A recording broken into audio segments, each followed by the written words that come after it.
Praise God, bro.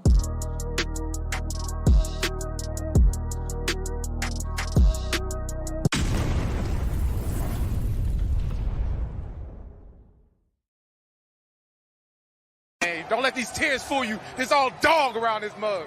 I'm good.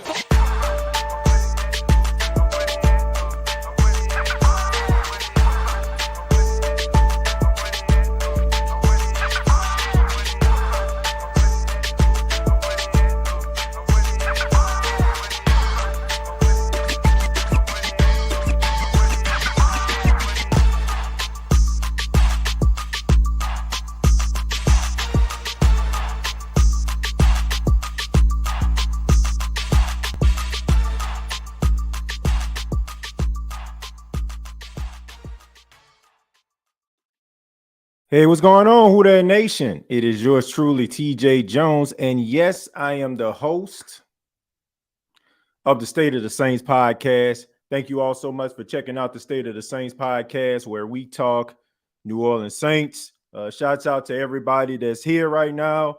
Shouts out to everybody that's listening, no matter where you are, wherever you may be. I'm back. And it's been a while since I did a show. For those that may not have been following, I'll get into that a little bit later. But on this edition, we're going to be talking a little bit about the return, not just of me, but a New Orleans Saint that a lot of people are a fan of, tight end Jimmy Graham. Jimmy Graham, on today, if you're watching this on a Tuesday, Jimmy Graham signed a one-year deal with the New Orleans Saints. I want to believe that Jimmy Graham is about 37 years old. I think we're around the same age. Jimmy Graham was a really good New Orleans Saints tight end. He was talented. A lot of people were very, very upset when he decided to leave, when he got traded to the Seattle Seahawks. But, the Saints end up getting Max Unger, in return. They also got Stephon Anthony, but that's another story for another day. But Jimmy Graham returns back to the New Orleans Saints. And, you have so many people out there that are excited about that. I'm going to stay on brand. Anybody that follows the State of the Saints podcast already knows I'm not that big of a fan of Jimmy Graham. I'm not. I'm sorry. I know a lot of people are excited about this. We're big on nostalgia. We're big on returns. We're big on those type of things, but just not a fan. Yes, Jimmy Graham was talented for the New Orleans Saints. Yes, Jimmy Graham put up monster numbers, but I think in reality, Jimmy Graham got full of himself.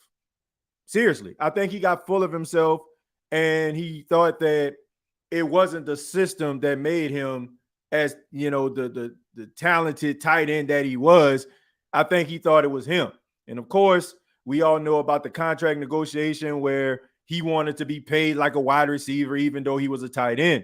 Thus, the Saints end up trading him to the Seahawks, and he can never really live up to the expectations. He had some really solid seasons, a couple Pro Bowl seasons, with the Seahawks. I want to say not the first year he was there, but the second year. But he never really panned out to be that top tight end or, being that legendary tight end. Like, he was in a conversation with Gronk with the New Orleans Saints. With the Seahawks, he was just another guy. He was a jag. And then he moved around the league, played for the Packers, played for the Bears. We all know about the game in the playoffs where he caught the touchdown and ran out the tunnel. But, I'm just not that big of a fan of Jimmy Graham. What do I think he'll bring to the team? I think he'll bring a level of mentorship. I don't expect for him to go out there, go for 1,000 yards, 700 yards, anything like that. And this may sound controversial in itself. I'll be shocked if Jimmy Graham actually makes the active roster. Like, based on what the New Orleans Saints have on the roster with Foster Moreau, with Juwan Johnson, with Lucas Kroll seems like he's developing. It would be hard for me to see Jimmy Graham like as they tight end, because at this stage of Jimmy Graham's career, all three guys that I named to me are better than Jimmy Graham. Seriously. I was never a big fan of Jimmy Graham. I respected his game to a certain extent. I do feel like in certain ways he was a little bit soft when he went up against aggressive cornerbacks One game in particular was with Aqib Talib when he played against the Patriots. I'm talking Jimmy Graham. Just not a fan, folks. I'm sorry. I'm not going to sit up here and sugarcoat it. I'm not going to do it. I'm just not that big of a fan of Jimmy Graham. But I mean, if you're into nostalgia, it's good to see him back. I think that he'll bring a level of leadership to the team. But to be quite honest with you, I'll be shocked if Jimmy Graham is on his roster competing, contributing, unless somebody goes down in training camp. Like, that's the only way I see Jimmy Graham making this squad as a member of the active roster, going out there doing his thing, because the young bucks of the New Orleans Saints tight end room are better than Jimmy Graham at this point. Sorry if I'm making some people upset, but not really. I'm not sorry, because that's the way I feel. Let me go ahead and read some of your comments here, and we'll go from there. Same old. Ain't nothing changed with that. What he gonna do is the question. Is he gonna back up Johnson and Hill? He not backing up anybody, in my opinion. Seriously. Jimmy Graham is washed, in my opinion. Jimmy Graham hasn't really done anything like over the last couple of years, like besides have a name. I'm not even being facetious when I say this. I'm about to pull up his stats. Seriously. Like, I don't understand what the excitement is all about. Like, this dude about to come out here and resurrect himself and be 2012 Jimmy Graham. I'm looking at these stats right now. Nothing eye-popping in my humble opinion. Let me go ahead and look at some of his stats of what he did last season. Let me see. In 2021 for the Chicago Bears, he played in 6 games. He started 6 games. He had 23 targets, 14 receptions for 167 yards and 3 touchdowns. And let me see. He played in 15 games. So in 15 games, this dude had 14 receptions for 167 yards. Let's see. We can go back a year before that with Chicago. He had 50 receptions for 456 and 8 touchdowns. So, I mean, what are we excited about? I mean, what are we drawing parades about? And what are we doing all these crazy things and throwing our hands in the air like, oh my God, Jimmy Graham back? What has he done? Jimmy Graham hasn't done a damn thing in like 3 years. Seriously. Let's see. Roderick, thank you very much for the $5. Said this is our boy TJ Jones back at it again with another episode of the State of the Saints podcast. Welcome back. Roderick, thank you very much, man. I appreciate that. I appreciate that. Thank you, man. And I appreciate y'all being here.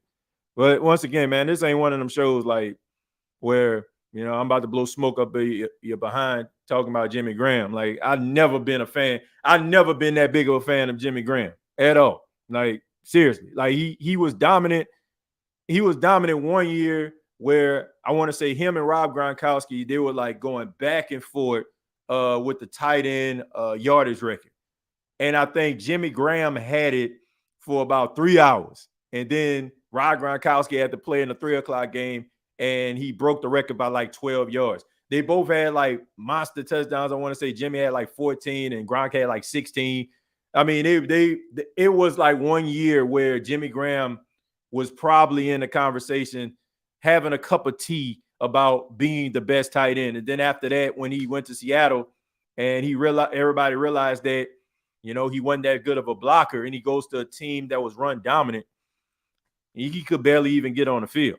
I mean, most of the time when Seattle used him, it was in goal line situations. Now, if you're saying the Saints can line him up in a goal line situation for a 50-50 ball, well, he's still 6'7". But if you're looking for Jimmy Graham to go out here and can keep converting on third downs like he did in 2012, you're wasting your time. And I may not be telling you something that you want to hear, but it's the truth. What's happening, TJ? This is the best birthday gift ever. I'm glad you're back. Thank you, Jules. I appreciate that, man. Let's see. Live in Atlanta from Louisiana, 100% who that forever. Appreciate that, man. Thank you for tuning in. Says, I was happy to see him back, but that was the first thing I thought. What in the world is he going to be doing? I don't see anything seriously. Maybe you do, okay? And I'm not here to hold up everybody. We're going to get into some sound bites and stuff like that as the show goes on. I'm probably going to go ahead and just open up the phone lines. I know some people probably have something to say in regards to this. Feel free. But as far as I'm concerned, I'm not. I see 3 tight ends. If you count Taysom, 4 tight ends that I feel like that at this stage, not to say that Jimmy Graham wasn't talented, right? I'm not saying that. I wasn't a big of a fan of Jimmy. But I mean, you got to call a spade a spade. Like, this dude is 37 years old. He's had some injuries.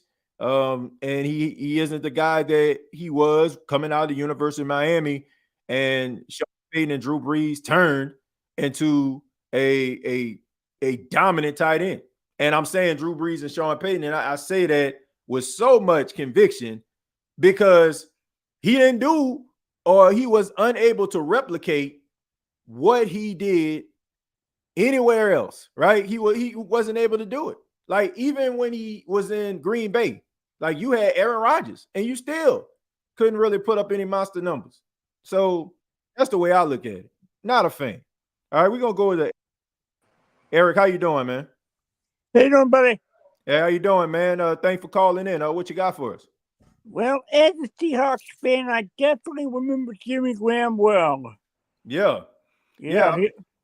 What do you think? What do you think about him in Seattle? I mean, because when I think about the trade, I mean, Max Unger was a really good center, and he was really, really dominant with the New Orleans Saints. And then you end up getting Jimmy Graham, and I'm pretty sure a lot of Seahawks fans probably thought at that time they was going to get, New Orleans Saints dominant Jimmy Graham, but it didn't really pan out that way, for the exception of maybe 1 year we had a dominant year. Yeah, I mean, I think he got injured a lot too. Yeah. He had the Achilles injury. Yeah, the Achilles injury that he had, I want to say, his first year. And then, like I said, the second year, I want to say he had like double-digit touchdowns. And then after that, like I said, he can never replicate what he can do. And I maybe the injuries were the main reasons why he couldn't keep up with the Gronks, couldn't keep up with the emerging Travis Kelce's of the world. I don't know. But what are your thoughts on Jimmy Graham coming to the New Orleans Saints? What do you think about that? Well, since he started his career, now he started his career with you guys, right? Right. He started his career. I think he was maybe a 4th-round draft pick out of the University of Miami. Yep. He was mostly like a project, Eric. He was more of a guy who played basketball. And, of course, that was kind of the trend, right? You got the Tony Gonzalez's, the Antonio Gates, guys that played at a high level in collegiate basketball, and they get opportunities in the NFL and become successful. I mean, Jimmy Graham, his career is nothing to sneeze at, to be honest with you. But I just think that when the Saints signed him, he was more of a project. And the mastermind and the offensive genius that Sean Payton was, along with Drew Brees pulling the strings there, I just think that it was a great combination for Jimmy to be successful. After that, I just didn't see it. I just didn't see dominant. Yep. Yeah. So all in all, since you're on here and you're a Seahawks fan, what do you think about your Seattle Seahawks? Geno Smith, they signed him to a deal. Man, you got some talented players out there. You got and Smith and Jigba adding on with DK Metcalf and Tyler Lockett. So what do you think you guys are going to do this year? Well, I'm hoping that we do pretty well this year. Honestly, I was really surprised about Geno last year. I was thinking for sure that if we had one of the top picks, it would definitely be a quarterback. Right. Because because Geno has not proven anything. Right. He pretty much proved that first game against Russell what exactly he could do, and that was a lot. Yeah. He had a really good season, and I'm glad that the Seahawks signed him. But of course, I feel like this gives the Seahawks an opportunity as well, Eric, to focus on Geno. And if it doesn't pan out, if it was just like a 1-year wonder, you can get a quarterback of the future, because this upcoming draft, there's so many talented quarterbacks that are coming into the NFL that I feel like you can choose from. So, man, I ain't got anything against the Seahawks. I like them. I think that the fan base of the Seahawks are kind of similar to that of the Saints, working class people who just enjoy their favorite team. So, but go ahead, man. I don't really go down to the games much because I get tickets out here like over $80 all the time. a lot of money. Yeah, I understand that. Yeah, I understand that, man. But Hey, man, you can still be the 12th man at home, I guess. Yeah. But hey, appreciate you calling in. Call back Right, anytime, man. You can call back, talk a little bit about your Seahawks, man. Yeah, but good luck to you all this season, man. It should be interesting NFC West race. A lot of teams got better, and you all made the playoffs last year, so I guarantee you want to go a little further. So, Eric, thank you so much, man. Appreciate the call. No problem, bud. All right, take care. Thank you too. All right. Yeah, man. Shouts out to Eric, man. If you're a fan of other teams, like, feel free to call in. I mean, we are pretty well-rounded here on the State of the Saints podcast. We focus on the Saints, but I mean, we also focus on the NFL as well. So if you have something to say, maybe you're not a fan of the New Orleans Saints. So, but I appreciate you all for checking it out. Before I get back into the calls, I want to go ahead and play a sound bite. I'll start with this one, and then we'll play the other ones as the show progresses. And I apologize if I'm looking down because I'm actually looking at the my laptop, so trying to follow that. So I apologize if I'm not staring directly at the camera all the time. All right. So, but anyway, I got a couple clips here that I want to play. The clips that we have are from Dennis Allen and also General Manager Mickey Loomis. Like the first one that I'm going to play is DA discussing Michael Thomas. Michael Thomas, of course, is a hot topic. A lot of people are still concerned about the ankle.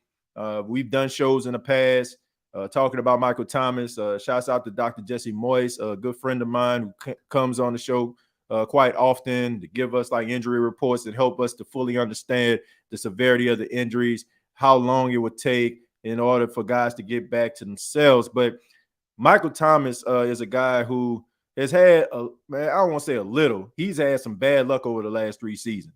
But the question on everyone's mind is, will Michael Thomas be available?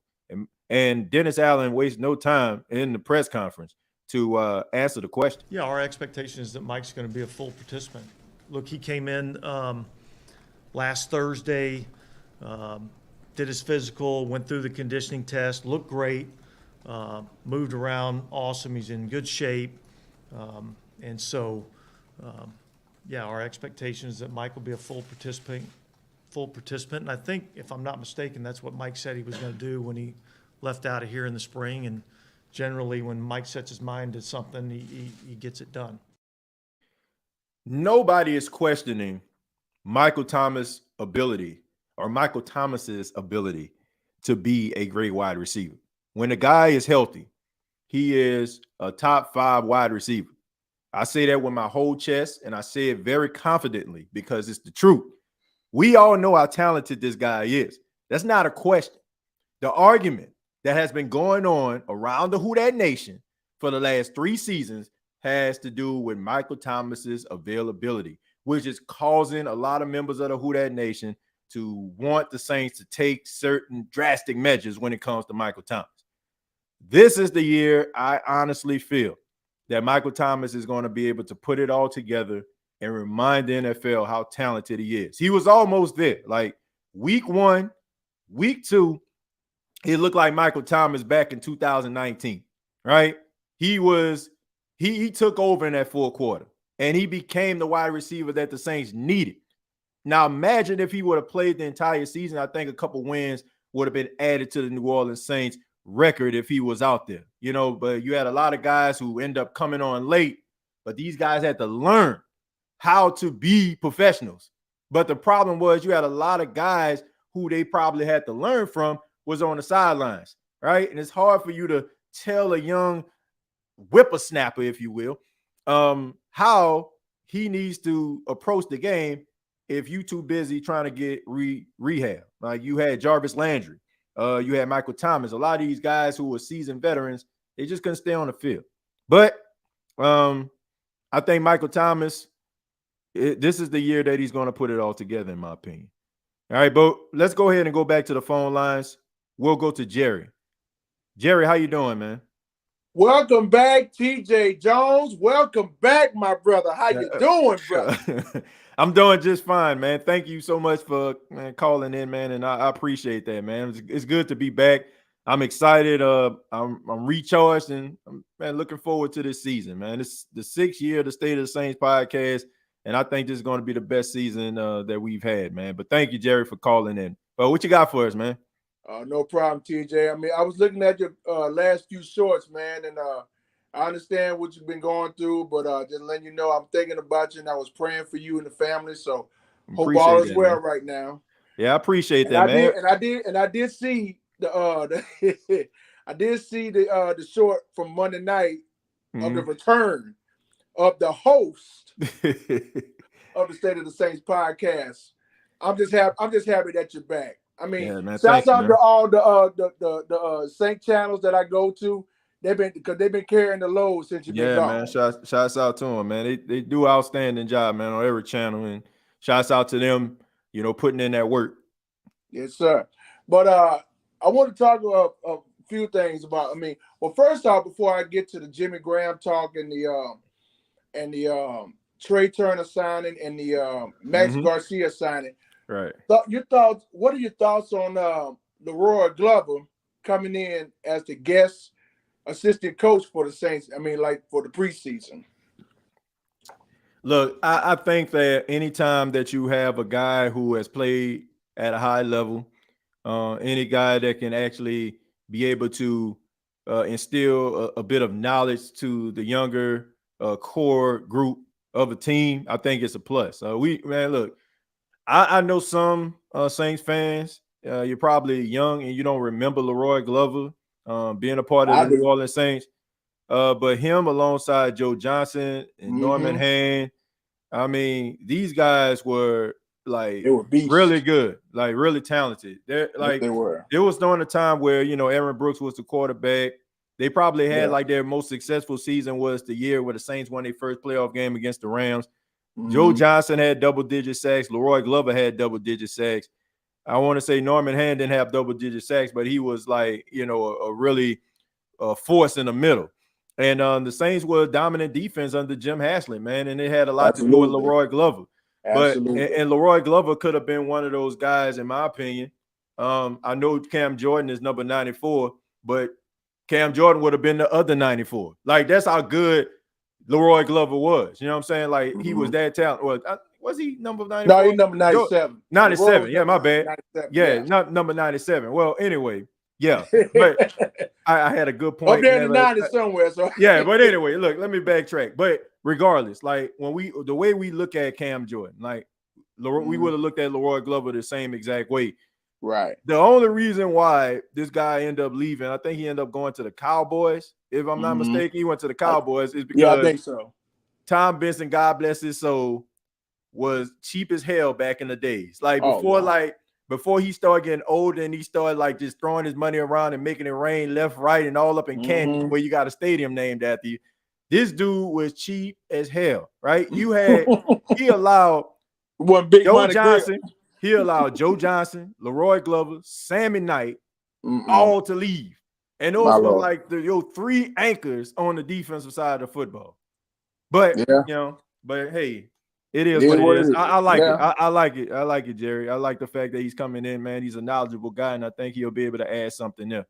Oh, yeah, he's going to add more flavor to that defensive lineman. Yeah. So that's going to be a big boost because he was one of them. Yeah. Now moving on to these three signings that we got. First off, I love the Trey Turner signing. We got that earlier today, but then also Max Garcia, which is a big pickup right there. Right. But the main one that shocked me, and like everybody else, shouts out to everybody in the chat. What shocked me and everybody else was the return of Jimmy Graham. Yeah.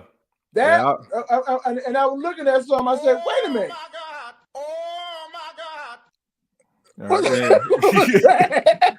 Hey man, we got that? Hey man, we got some sound bites over here now, man. Got some new sound bites.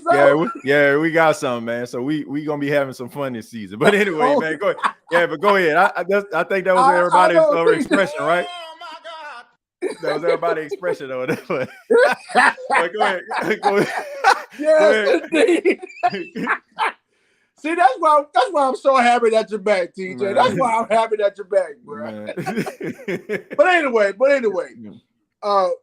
that's what really shocked me when Jimmy Graham was signed back with the Saints. I'm like, wait a minute, what is going on here?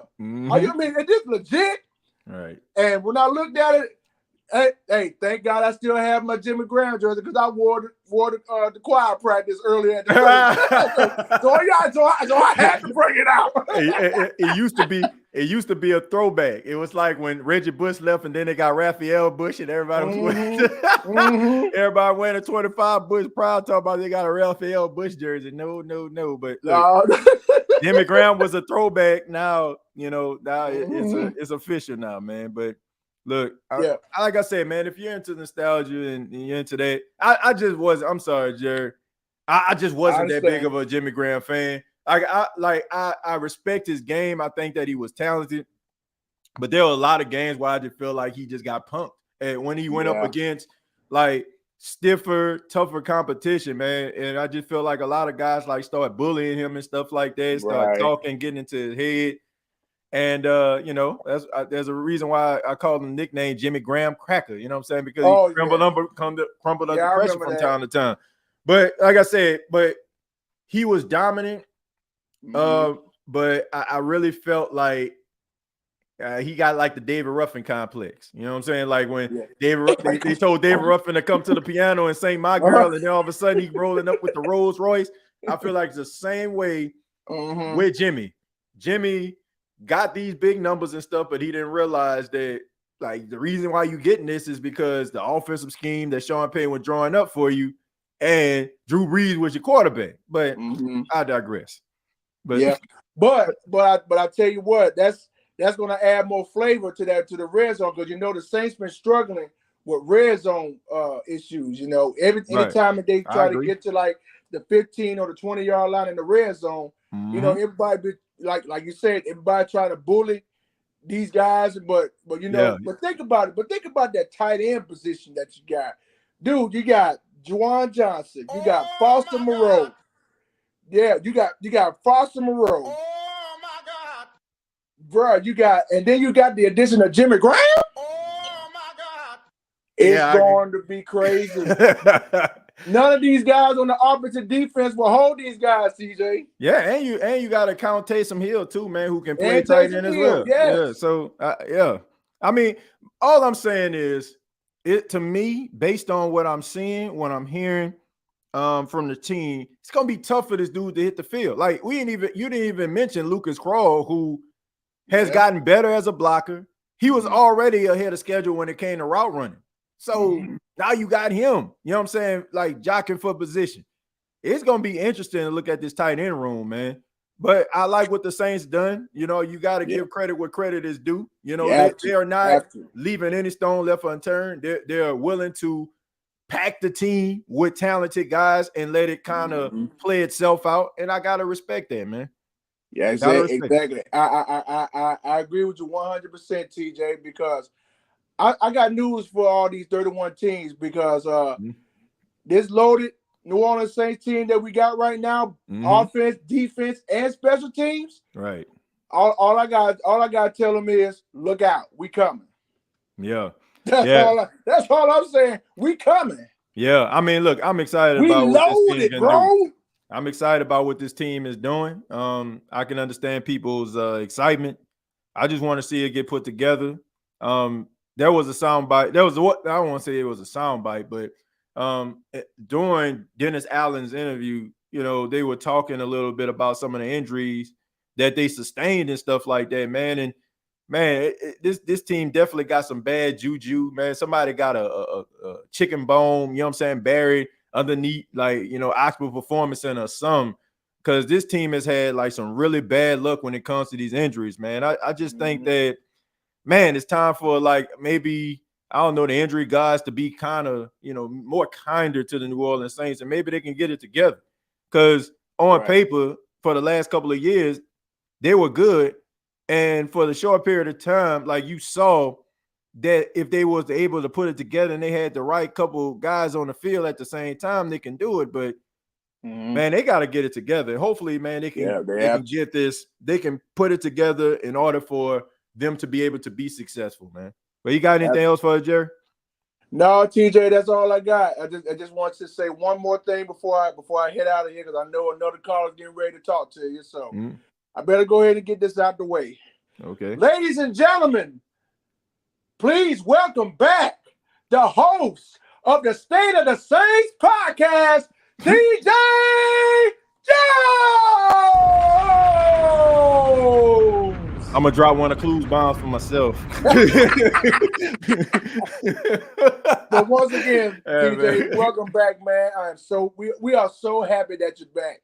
I appreciate that. We are so happy that you're back to talk New Orleans Saints football, man. Yeah, I appreciate that, man. It means a lot to me. You don't even know, man. I appreciate all the love and the support that people are showing me, during the time I was away. I appreciate that, man. And I'm excited. Like I said, I'm excited to be back, man. I'm excited to be back. And I'm looking forward to, like, man, just the season and just the things on the horizon, not just for the podcast, but the Saints in general, man. Good, bad, and different, man. We still gonna be talking about the Saints, covering the team, and having a lot of fun doing it. And absolutely. And Dog 7, and shout out to Dog 17 and legendary Coach Roger to Keeping It Real Who That Sports podcast. They did their thing live stream Monday night, the podcast Monday night. And he just said Dog 17 said it best. He said we family. Yeah. All of us. We are family. Yeah, I mean, that's the truth, man. Over the years, you have so many Saints fans who, get on YouTube and you watch these shows and stuff like that, and in the chat, you develop a camaraderie, man, like a friendship, relationship, and it becomes a family. And and it means a lot to me that so many people check out the show and support shows, like Dolph and Big Q and Hoodie and so many others that work so hard to give. Yeah, I mean, the list goes on and on, man, of guys and ladies who work extremely hard to put great content out there and give a perspective about their favorite team. And thank you, man. I really do appreciate it, Jerry, man. Thank you for supporting the channel, and thank you so much for supporting me over the years, man. Thank you. No problem, TJ. Just keep doing what you're doing, what you love to do, Brian. Now we're gonna talk again soon. All right, man. Appreciate it, man. Call back anytime. Shouts out to everybody in the chat. Much love to y'all. Love you all. There ain't nothing y'all can do about it. Football season is back. It's time to talk more Saints football. We're gonna run this thing this season. It's all dog around this mug. That's right. Don't let these tears fool you. It's all dog around this mug. Hey, man. Hey, thank you so much, Jerry, man. Appreciate the call. Yeah, you be blessed, man. Y'all have a good night. All right, you too, man. Yeah, man. Drop one of Clues bombs for Jerry. There it is. Oh yeah, we're gonna have some fun this season. We just get started. But yeah, before we get to Chosen, let me go ahead and play the second soundbite of Dennis Allen. This one is talking about the possible suspension of Alvin Kamara. Ooh. It's hard for me to say. I don't know that, and I'm not going to get into, what could or couldn't happen. We're really basically we're expecting to have Alvin this year. Alvin's going to be a big part of what we do, and we're going to practice that way accordingly. And we haven't heard anything from the league at all, so it's really kind of something that's out of our control. And so we're really not going to focus on that. We're just going to focus on getting better as a football team, and Alvin's going to be a big part of that. I don't think he's telling the truth. I'm gonna just be 100 with y'all. I don't think he's telling the truth. He knows something. He probably knows how it's going to go. I'm going to put everybody's mind at ease before we get to Chosen. The fact that they settled this thing out in court, and the fact that there were like no ramifications, any type of really true discipline action besides the community service. I think there's a strong chance that Alvin Kamara may not be suspended at all. And if he does, I feel it's probably not going to be no more than 2 games. Seriously. Man, I don't believe Dennis Allen. I'm sorry. I think he knows something. Maybe he don't want to really just go and, share that, but they know. I don't believe it. I don't. At best, or at worst, I should say, at worst, I feel like he'll miss 2 games based on how things ended, how they settled it out, and the community service. I think that at the worst is 2 games. Anybody that's thinking 4, 6, or 10 games, you need to pass that weed over here because you're smoking something for real. Like, seriously, ain't no way in the world this dude about to get 10 games, 8 games, 6 games. So put your mind at ease. And then also, besides that, the fact even if he does miss some time, the Saints got some really quality backup running backs, right? It's not like how it was last year where with the Alvin Kamara and the whole show. You know what I mean? He was everything. He was the is-all. He was the be-all, right? Now you got some guys, like Kendra Miller, the rookie out of TCU. You got Jamal Williams. You know what I'm saying? You got so many other guys that are on this team as well that can contribute, that can, catch the ball out of backfield, running between the tackles. I ain't saying they're going to beat Alvin because there's only one, but you don't have that issue. But let's go ahead and move on. Let's go to Chosen. Chosen, how you doing, man? Where the hell have you been? Like, seriously, man. Like, shoot, before I even left, like you was out, you was out of commission, man. You doing all right? Yeah, man. I wanted to speak on that, man. And shout out to everybody that reached out to me while I was out, man. And then I hear you was out when I finally was recovering from the accident. For y'all don't know, I was involved in a very, very life-threatening accident earlier May. And my percentage, that percent of me making it out of that, bro. When I tell you I was every bit pinned down from the waist down on side of the highway in a big ass box truck, 18-wheeler truck, bro. When I tell you ain't nobody but God that got me out of there, bro. That's first and foremost. He don't make no mistakes, bro. He don't make no mistakes, bro. Man. I do. So I'll tell you, everybody, we all have a purpose. Let me get that out the way. I will get upset, but and get emotional, but it's all dog around this mud. Man, you already know, man. Dog around this mud. Yeah, it's all dog, man. Drop one of Clues bombs for my guy, Chosen. Chosen back in the building, God dog. Yes, sir, man. It's good to see you back, man. So I understand what it's like, bro, dealing with mental, taking them back. And you always said one thing I always stuck to, bro, and I use in my everyday life, what you told me. I mean, when you first started your podcast, you told me, you were saying, well, you told us, you were saying you would never just put no ish out of there. You will stop and you'll shut this whole thing down before you half-ass and do anything. Yeah, man. You know what I'm saying? And that's just a man being true to his word. You could have went on, but you would, like you said, you'll be doing a disservice to us and fans if you wouldn't give it your all. So if you needed that time away to come back and be a better version of yourself, that's what I always preach, man. Do what you gotta do to be the better version of yourself, bro. Like, I'm glad that you was able to come back, and you back, man. I ain't gonna lie, bro. I'm not gonna cap. These these Saints podcasts been doing it, bro, but it ain't no place like home, baby. Man, hey, man, look, these boys out here talented, man. They talented, but like you say, man, I'm not gonna get behind this microphone and just feed everybody BS. You know what I'm saying? Like, I'm just not. You know what I'm saying? Like, I just can't do it, and I just realized that I needed to step away to kind of recharge the batteries and put things into perspective. And honestly, man, I'm just glad. Honestly, I'm glad to see you, man. Because I mean, I text you. I want to say around the time it happened because I ain't hear from you. Right. And man, I'm just glad you're doing okay, man. God, and God don't make mistakes, bro. He don't make mistakes. Hospitalized, man, and dealing with. I'm recovering now. Had some wear and tear on the vertebrae in the back and all that. Man, I'm good, man. Like, I've come a long way mentally. I'm almost. I'll probably say I'm 90% mentally. I mean, you still get that shake up feeling when you're on a highway. You know what I'm saying? Because that was traumatic.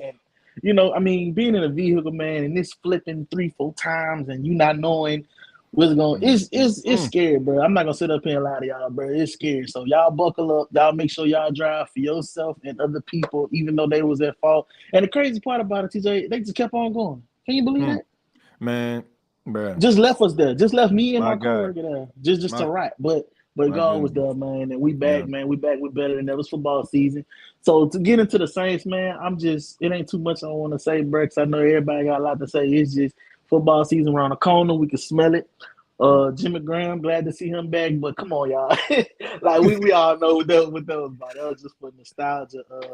That was just for nostalgia purposes. And yeah, if he go in and give us a little touchdown in the red zone, catch a little pass or two, we cool. But don't expect too much. We got two. That the tight end room is two, and then that'll stunt the growth of the young guys coming, especially Juwan Johnson, because I think he gonna.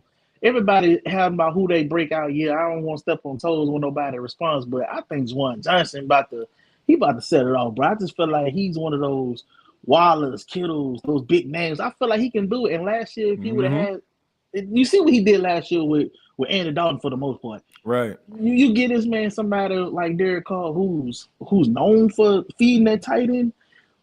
I see Juwan Johnson doing some things, bro. Like me too. Some things, bro. Yeah. And the crazy part about it is it only gets better. Like we got so much. It helps us out. We can never have too many good guys. We can never have too many competitors. It seemed like training camp gonna be fun. I'm ready to see this preseason game. That's crazy. Like it's like late in the last 2 years, bro. We've been anxious to see the preseason game because of the additions. Like Dennis Allen starting to show, okay, all right, now you a head coach now. Like last year, we understand you had to take your hand downs from Sean Payton, but this show crib now. You running the show. So, and I want it to work because if it work out for him, my team look good. I'm gonna hate on him. I'm gonna root him. We got the green light. We got a blank check, and I'm gonna leave you with this, TJ. I hope we able to sign that guy Yannick Nkoji. Yannick, that's his name. I want him, bro. He's still a free agent, bro. The dude had 9.5 sacks last year, almost 100 tackles, I believe. He was getting pressure on the quarterback. I think he finished top half of the league with getting pressure on quarterback. Why is this man still in the street, man? Because he don't want to go to training camp. That's why. A lot of these veterans, man, they reach a certain age and like years in the NFL, and they don't want to go to training camp. Like I think Ndamukong Suh said that last year, right? He was like, I signed with a team. I'm signing after training camp. So a lot of these dudes, like, they feel like that makes sense. They have what it takes, like, man, you just put me anywhere, man. I'm going to go out there and eat, you know what I'm saying? Because I'm hungry. But, I think he's probably one of those guys. Like, I don't think it's an injury issue. It's not a character issue. Everybody that talks about him talks about, him in a glowing light. So I just think that it's one of them situations where you're probably going to see him after training camp, or if somebody of some significance at that same position goes down for a team, they'll probably sign him. But because I'm seeing him and Dalvin Cook and all these other guys, like Zeke, everybody's still on these names that we used to seeing. See these guys. It's kind of weird, It's not saying that they can't play. I mean, these guys 28, 29, and I know the shelf life for running backs is, running backs got their own storyline going on in the NFL right now. Right. Yeah. But it's just crazy how time flies. These guys deserve to be on the team. So hopefully the Saints could fill those spots with the rest of the money we got. And I'm just looking forward to a good year, man. Like I say, I'm still waiting to see it. Glad to have you back, bro. Yeah, appreciate it, man. I'm coming back. It's a good day for Saints Nation, bro. Especially the state of the Saints, bro. I'm back. I'm back in the moderator position, y'all. We here, we ain't going nowhere, and I'm looking forward to the season, man. I know we're gonna have a lot of fun, bro. Yeah, I'm looking forward to it, man. I mean, a lot of storylines going on, and it adds to it that everybody's optimistic about the team versus being, kind of down, especially like how the season ended, man. I mean, watching Sam Darnold only throw for like 48 yards and like just watching these boys go out there and play like straight up trash in them ugly ass combination uniforms they had, like it just left a bad taste in everybody's mouth. You know what I'm saying? They whole uniform just screamed like, let's just get this over with. You know what I'm saying? Them boys had that let's get this over with uniform on. Like, hey, you ever had to go outside and get the trash can? You know what I'm saying? You're like, okay, I got 2 mismatched shoes. It's nighttime. You know what I'm saying? Look, they go pull it. Oh, like, boy, if that ain't cool. Is that Louisiana for you? Hey, man, have 2 mismatched socks on. You know what I'm saying? Like, that's the way they looked at that season. You know what I'm saying? With them ugly ass combinations on, they were like, man, just get over with. Hey, man, the black pants, they ain't dry this week, man. They shrunk, man. Hey, man, just put them white ones on. We ain't made the playoff, though. We ain't ready to play out no way, man. Just throw something on, just to show we from the other team. Oh my God, yeah, man. But look, hopefully it'll be a better season though, chosen, man. But it's already starting, man, because I got my guy in the building with me, man. Appreciate it, man. Much love to you, and thank you for chiming in, man. You too, man. Who that? Take care. Hey, man, for real. Them boys had that let's get the hell up out of here uniforms on. Y'all know what I'm talking about, man. Y'all know them uniforms ugly. Some people like, come on, man. Like, shouts out to like some of these reporters out here, man. Y'all do a really good job. But come on, man. Y'all blowing smoke up a lot of people behind about them uniforms. Man, well, they don't look too bad if you squint one eye. Like, man, miss me with all that, man. Them uniforms were terrible, right? They were god awful. They should never put that combination together ever again. Honestly, it just looked like somebody bleached the black pants, and everybody was like, "Okay, let's just put these white ones on." That's what it looked like. But back to the sound bites, and then we'll get to Josh. Let's go with Mickey Loomis. Mickey Loomis talked a little bit about the signing of Jimmy Graham, which is the topic of this episode. Jimmy Graham coming back to New Orleans Saints. What was the thought behind it, and what did Mickey Loomis like about a 37-year-old Jimmy Graham? Well, look, we talked about Jimmy last year a couple of times, and you know, we've had some conversations about him in the past. We've actually, you know, there's been a couple of times in the past 4 or 5 years where when he became a free agent that we discussed bringing him back and had conversations with his agent, Jimmy Sexton. So it just, you know, it came down to a need on our part and a desire on his part to play this year. And we got, I think, a role that fits him and fits us and came together. So I'm excited about it. I am. I think he brings a lot to the team, not just in terms of his play, although that's the number one reason he's here is that, man, he can still play and bring something to our team. But he also brings a presence and a resume and I guess an attitude. That's probably the best way to describe it, that I like having on our team. Man, listening to this dude, you know, shots. Nothing against Mickey Loomis, but why? Why is he up there? Mickey Loomis, I want to say, is a lawyer by trade, and you can just see it like every time he at the podium. Like, he don't want to give you any type of information. You don't feel like, you know, he giving you everything, which I can understand. That's just kind of what Mickey is. But man, the individuals that ask Mickey Loomis questions, God bless you, because that's like trying to squeeze juice out of a turnip or something. But let's go to Josh. Josh, how you doing, man? Hey, TJ, I haven't been able to do this in a long time, so I want to do this real quick. All right, what you got? For those of you who don't know, my name is Josh, and I am the fan of the State of the Saints podcast. Yes, sir. What's TJ, going on, Josh, man? Oh, go ahead. Nah, go ahead, man. I'm sorry. What you say? I got a bone to pick with you, man. Okay, what happened? You know, I sent you an email last week saying, man, I'm in the hospital, and the doctor says I'm going through State of the Saints withdrawals. And only a podcast from TJ can save me, but you ignored me. So I died last week, man. Nah, you did not die, man. Hey, you did not die. And honestly, as far as like with the emails, I wasn't the one checking the emails. I don't like I stopped checking. Like, I completely was out of pocket. Like, seriously, like people told me about the email. The person that checked it for me. But I wasn't like really doing anything like as far as on social media like that at all. You know, so I just needed to like get away from it. So I do apologize, man. No, man, I'm messing with you. You know that. Nah, I know, man. But you know, I don't want you to think that I don't care or anything like that, man. I really do, and I really appreciate that. And all the people, you know, that reached out, you know what I'm saying, like yourself and so many others, man, about the podcast. I appreciate it, man. It means a lot to me. You know what I'm saying? It means a lot to me that you all think of me that way, man. I appreciate that. But what you got for us, man? Well, you're going to speak at my eulogy, right? My funeral Saturday. All right, man. Well, hopefully I don't have to have any speeches, put together. You know what I'm saying? No, you'll be here.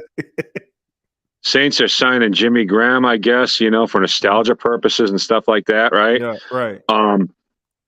Hold on, there's something coming across my Saints feed right now. Holy crap! I guess the Saints just signed Joe Horn to a 2-year deal. They're really going all in on this nostalgia stuff. Wow! Oh my God! Oh, Joe Horn back with the Saints. Oh man, hey, somebody put up something funny on Twitter, and I apologize, I didn't get the person's name, but it was like, now all we need is Lance Moore, Pierre Thomas. Yeah, bring that Pierre, man. Right, for real, like Mr. Screen Game himself, man. Shouts out to Pierre Thomas, man. But yeah, man, look, to me, this is another move to try to get the Saints fans on board, man. Like seriously. Yeah, well, I'm basically with you on Jimmy Graham. I looked at that and I'm just like, why? You know what I'm saying? Like, the only thing I could think of is like locker room leadership because he's been around the league so long. Right. But I mean, what is he? We're not really hurting at tight end per se. Right. And we didn't really need another tight end. So I don't know what this is. I looked at this and I was just like, okay, this is, and I like, I appreciate what Jimmy Graham's done in the past and everything, but to me, this is just kind of a waste of money, although it's not like really a ton of money. But I'm more excited about Trey, man. Trey's going to add a lot to our team. Yeah, I mean, look, Trey has been a solid guard in the league for quite some time. I mean, but to say like he about to come up in here and be, I don't know, Jari Evans or something like that, I want people to understand. Hails to the no, but I do feel alongside Ramczyk, he's going to be pretty fantastic. Yeah, I mean, who's to say he's going to be alongside? I mean, you still got Cesar Ruiz, you know what I'm saying? I know that sounds crazy, but they're going to try to like he's still the starter. And he out of the guys that were on the offensive line last year, you got to admit, I mean, it may not be saying much, but Cesar Ruiz was the best. You know what I'm saying? And that include like Ramczyk being out there, but but hey, that's just me. But when it comes to Turner, like I said, I mean, he's bounced around, he's played for a few teams, but he is a solid guard. And I don't think that he came to the New Orleans Saints to be a backup. I think he's going to give it everything that he has, but I just think that it's going to end up being that way. But, I mean, Josh, I'll go ahead and let you finish up your comments, and then I'll get into why I feel like the Saints did what they did on today, if you're watching this on a Tuesday. Well, I don't know what else to add to that. I was excited about Trey. You know what I'm saying? Like that's I feel like I know he's not maybe exactly what he was or whatever, but like I feel like he's going to be really good as long as he like doesn't get hurt or whatever. I mean, you're right. He's not going to be, an exact Ryan Ramczyk type, but I feel like he's, alongside those guys, because so much attention is going to be on Ramczyk anyway. You know what I mean? Because it always is. Yeah. And he was a really good like run stopper and everything. So like I feel like I'm sorry, not run stopper, run blocker. Run blocker, yeah. Yes. Yeah. I feel like he's going to help Jamal out a lot, and so I think that's the best pickup that we've had probably. I mean, besides Derek Carr, it's probably the best pickup we've had all offseason, really, when you really actually think about like what our actual needs are. Right. So that's my thought on the matter. Yeah. Look, there are two reasons why I feel like the Saints made some of the moves that they made. There are two reasons. Like I said, I get into it. I get into it in a few minutes. I really feel this way. But when it comes to Trey Turner, like I said, man, he's been a solid guard in the league. You know what I'm saying? And I do feel like one of the reasons, this isn't like the two I'm really just feel like the main reasons, but I think it has a lot to do with Andrews Pete. Andrews Pete has not been healthy. He has not been healthy. He has not been able to stay on the field. A pec here, a shoulder there, a back there, so what are you going to do? Like anybody that, don't learn from their history is doomed to repeat it. And if the Saints don't learn from the mistakes of trying to trust Andrews Pete to be available every single week, it would be a mistake, for them to not be able to add somebody that can give you something similar to what Andrews Pete did, and in some ways be a little bit more aggressive than he is. So I think it has a lot to do with. Have we tried to shop him at all? No, they didn't. They restructured his deal. So technically, this is his last year as a New Orleans Saint. I don't think anybody's going to be shedding any tears based on how he's played since he's been with the New Orleans Saints.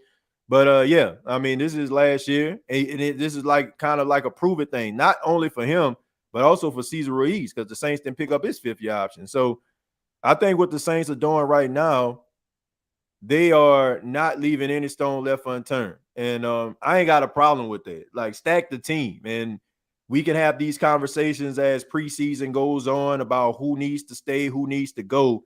But I'd rather have too many groceries in my pantry than not enough. You know what I'm saying? Yeah. Yeah. But you got anything else for me, Josh? Yeah, a couple of quick last words. First of all, did you see that I went back and got some, because I'm on this whole weight loss journey. Right. I'm now 165 pounds down, so I'm getting close to 170. That's good, man. Did you see me send you the screenshots of the way my face used to look back when I first started calling into the show a few years ago, and to the way my face look now? I saw that. I definitely saw that, because I remember the conversation was about I think you were trying to look for the video of, I guess, like when you first were on the State of the Saints. Yeah. And you put it up. But yeah, I mean, look, I already could tell, man, like over the years, and you know what I'm saying, like how you look based on how you look now. I mean, you can tell like you definitely put in the work. And I'm proud of you, man. Like that's tough. Like to be down over 150 pounds like you are, man, and put that work in. I mean, you should be commended for that, man, because it shows the drive and the determination that you have in order for you to create a different lifestyle for yourself. And that's important, man. And I know you feel a lot happier with the weight loss. Am I wrong? No, I mean, I've definitely got more energy and more life and stuff like that. You know what I mean? Yeah. And I can reach my goals a lot easier. Man, obesity does get in the way of your other goals. You know what I mean? Right. I agree. I mean, because there's a lot that comes with it that slows you down. But I want to bring my final word to Chosen himself. Chosen, I had no idea about the car crash or anything, so I just want to shout you out real quick. Yeah. I'm really glad you're okay. I don't know what happened with that, man, but I just wanted to tell you I'm with you, man. And like I always tell you, man, many are called, but few are chosen. Kingston. It's all dog around this mug. So that's my last word, TJ. All right, appreciate it, Josh. Call back anytime, man, and good to hear from you. Really is. All right, brother. I'll talk to you soon. All right, take care, man. All right, bye. Yeah. Shouts out to Josh, man. Good to hear from such great people. Been real contributors to the State of the Saints podcast. Been rolling with the show for quite some time. Final soundbite before we get the mic is another Mickey Loomis soundbite. This one is about the roster. Yeah, look, I feel good about our roster. I think all of us do, and yet you've seen today we're still tinkering. We're still looking, and we'll continue to look and see, hey, where can we add? What are our deficiencies? That's going to be dictated by what happens over the next few weeks in practice, and how guys perform, but yeah, I feel good about where we're at right now. I like the additions that we've made in every case, and so I'm excited, really excited. I can't tell, brother. But anyway, I mean, I'm pretty sure a lot of people are excited, excited about the team, excited about the direction that the team is going in. Look, Mickey Loomis is doing what he feels like it needs to be done in order to put asses in the seats in New Orleans. Seriously. Like, over the last couple of years, come on, man. Let's stop faking the funk here. Over the last couple of years, their primary goal, in my humble opinion, has been to get Saints fans on the side of this new regime. That is the reason why they were doing things that were considered unconventional under Sean Payton. The biggest knock on Sean Payton, tell me if you heard this before. I may sound like a broken record. He doesn't go after Louisiana guys.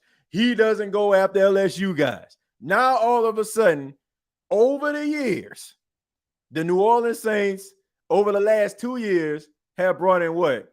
3 LSU Tigers, right? Trey Turner, Jarvis Landry, Tyrann Mathieu, brung in guys, that were hometown guys, right? all, in my opinion, to get people excited about this team. Now, that's just me. Seriously. Because we all know, I'm not telling you anything that you don't know. Dennis Allen has sucked as a head coach. He has. And nobody is excited about a guy with a losing record, under 500, with way more games lost than won. And what is the best way to get people excited? To give them what they want. To give them what they want. That's just what it is. People have been clamoring for LSU Tigers to be on the Saints roster. Check.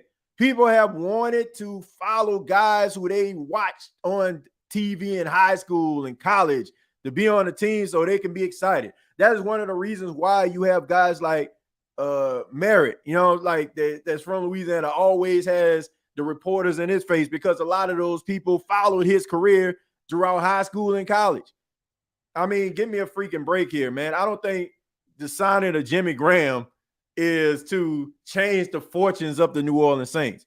It has much to do with the fact that this team left a bad taste in everybody's mouth in 2022. Nobody was checking for Saints football. They left us with the worst taste and the worst visual in 2022. A stink of a game versus the Carolina Panthers and the ugliest ass uniforms that you ever going to see in your entire life as a combination. And people needed change. And they knew morale was low. So that's why they started signing guys and started bringing in Foster Moreau. I forgot about him. Another LSU Tiger, right? Another Louisiana guy. Like, give me a freaking break here, man. This is about ticket sales and interest. Seriously. Because everybody is kind of lukewarm on Dennis Allen and Mickey Loomis. But now they're the toast of the town because they're bringing in guys that we love. My grandfather used to say something, and I think it's from an old commercial that he used to listen to on the radio.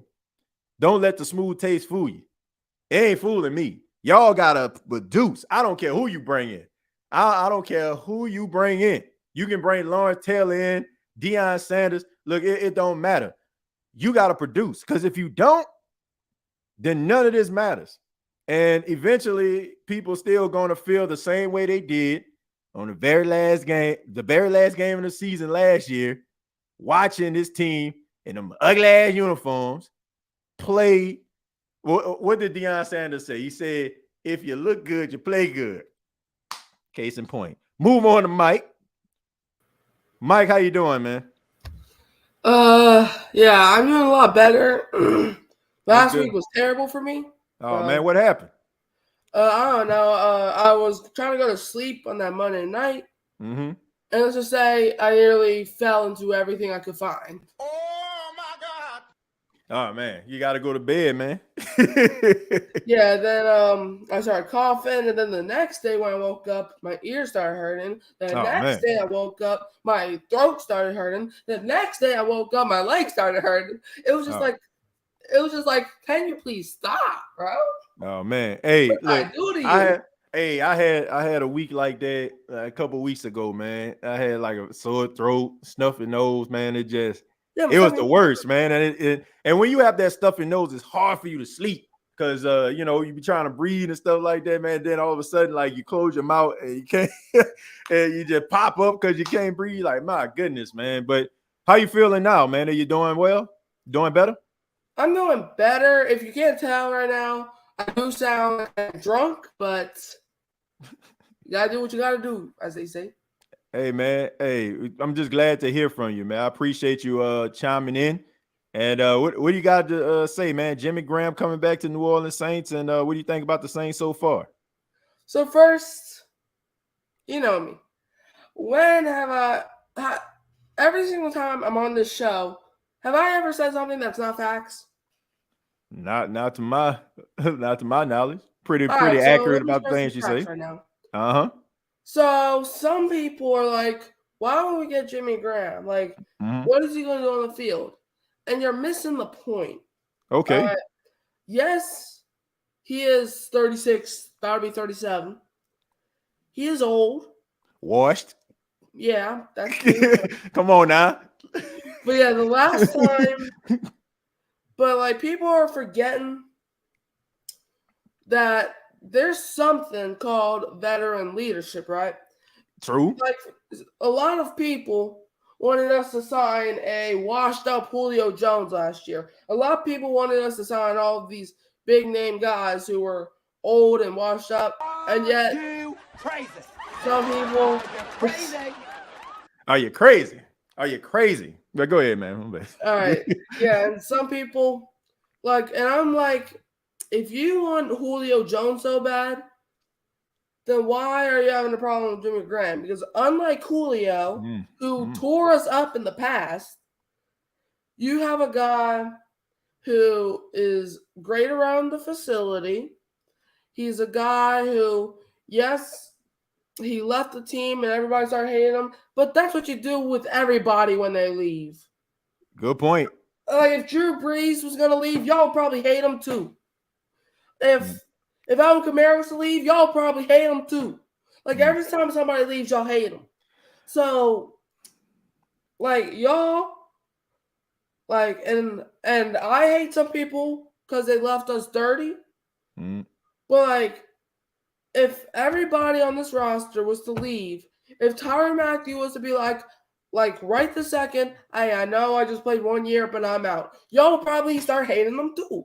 Like y'all, like it's not about how they leave us. It's about if they decide to come back, right? And I know he could have came back a few years ago, and I know I never watched him in a Saints uniform. I know that. But last time he played a playoff game, who did he catch a touchdown on? The New Orleans Saints. His last playoff play was literally a touchdown versus the Saints. And I'm not saying, because we demolished them that game, so I don't really care. But so to y'all people that are like, I don't want Jimmy Graham because he left us like that. So you're telling me if Drew Brees was to come back after, say Drew Brees left us in 2013 or whatever, y'all are seriously saying that you're not going to want him back in this if there's another chance? Be real. Well, you know you're lying. If you say you don't, then you know you're lying. Stop being salty and just accept the fact that he's back, right? Well, I don't think, look, first off, we ain't got a choice, he already signed the deal. I don't have, I'm not one of those people that that's resentful when guys leave, because it's a business at the end of the day. Teams are going to do what's best for the team. If you don't believe me, look what's going on with New York with Saquon Barkley. Why in the world would, honestly, you got Daniel Jones, garbage, trash, but this man got what, a 4-year deal? And you have Saquon Barkley, who basically put the Giants on his back more times than not, even though he dealt with injuries throughout his career. But when he's up, he's the best player on the team, and they give him a 1-year deal. It's a business. Teams are going to do what they feel is best for the team. And I just think that some people, they support the team a little bit too much, which I can understand because players come and go. But you have to understand that this is a business and the team is doing what they feel is best for the team. And it has nothing to do with the player. And honestly, the players don't negotiate their money. The agents do. So if you're mad at somebody, be mad at the agent. The agent job is to make sure that he puts the player in the best position to make as much money as possible.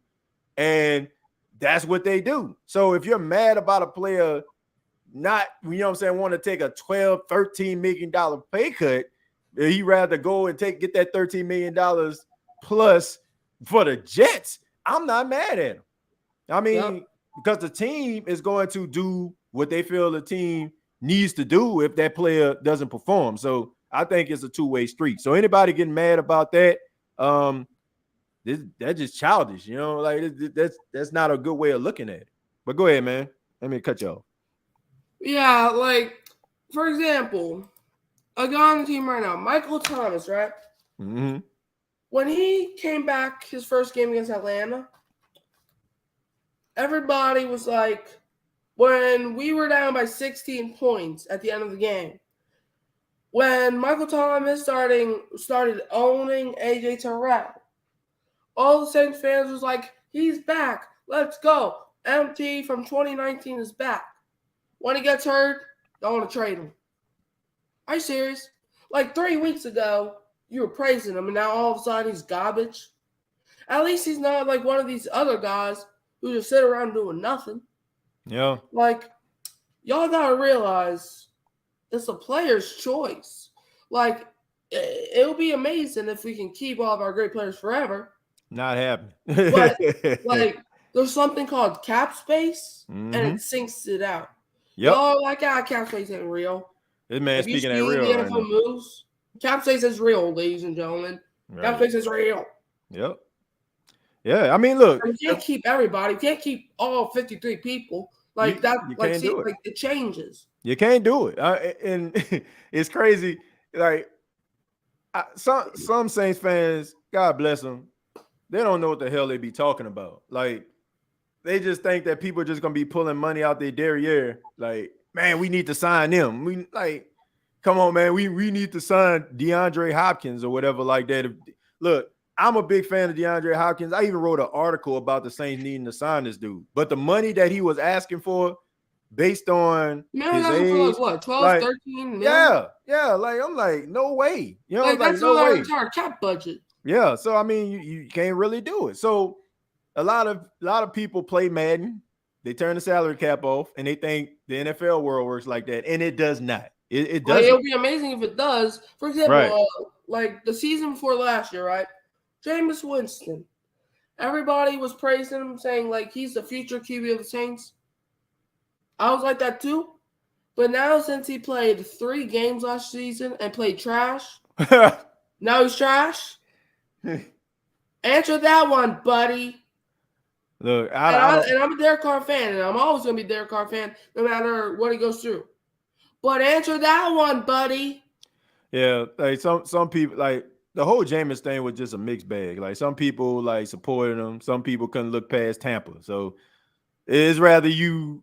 It's like it's no in between when it comes to Jameis Winston. It's rather like you way over here and you support him, or you way over there like get this bum out my face. I'm not calling Jameis a bum. I'm just saying it as an example. It's no gray area when it came to Jameis Winston. It's rather like you were all in or you were all out, right? And that's just the way that it is.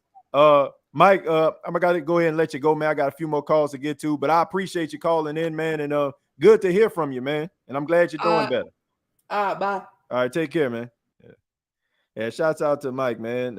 Yeah, man, that boy voice changing on us, man. Boy getting that baritone voice.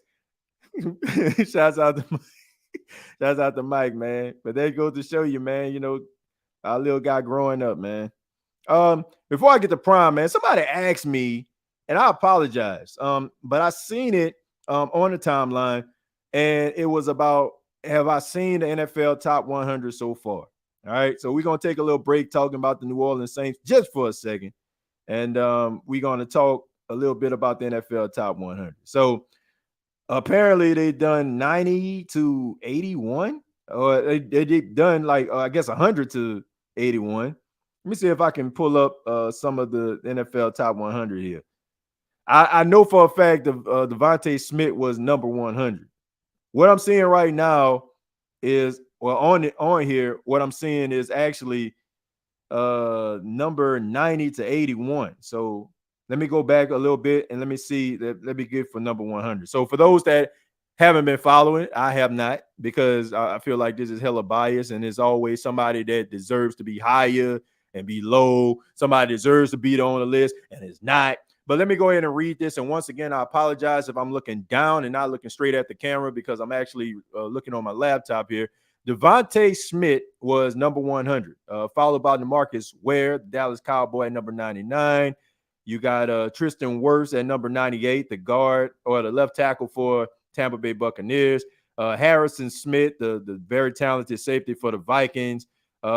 followed by number 96. Trevor Lawrence makes his debut. Had a really good, solid season. Jamal Williams, the New Orleans Saints, number 95, had a really good season. Was the top touchdown rushing leader last year in the NFL. You have Terry McLaurin, who is finally starting to show that he's talented, dealing with a whole bunch of talentless, trash, pathetic quarterbacks out there in Washington. He finally getting his comeuppance. He's finally getting his respect. Then you got Eric Kendricks, who was for the Chargers. Of course, he played for the Vikings. You got Marlon Humphreys, the talented cornerback, at number 92. And number 91, you got Delvin Cook. But yeah, I mean, very talented list. Guys out there, you know what I'm saying, they doing their thing. I'm not mad at it.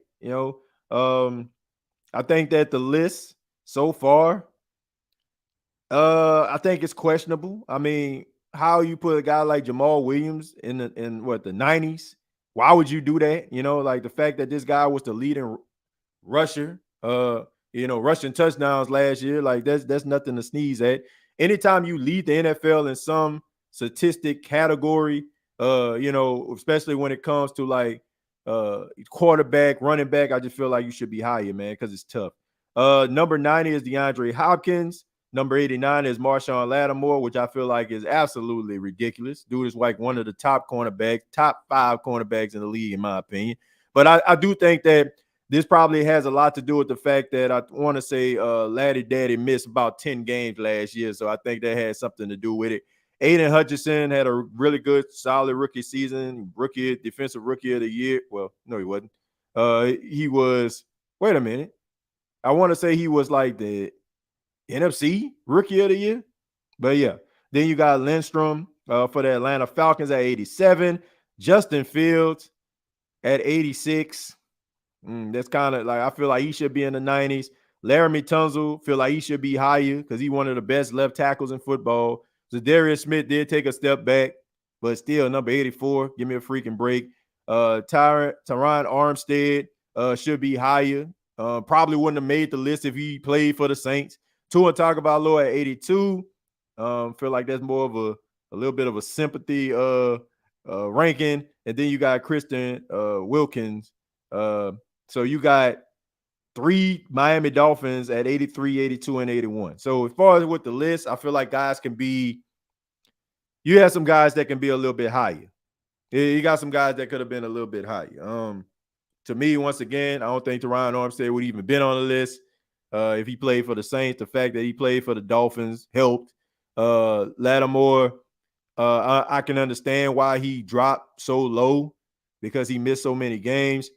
A couple other guys, Devontae Smith, I don't feel like he should have been number 100. Should have been like top 70 or something like that. But that's just my opinion. But I think it's a good list.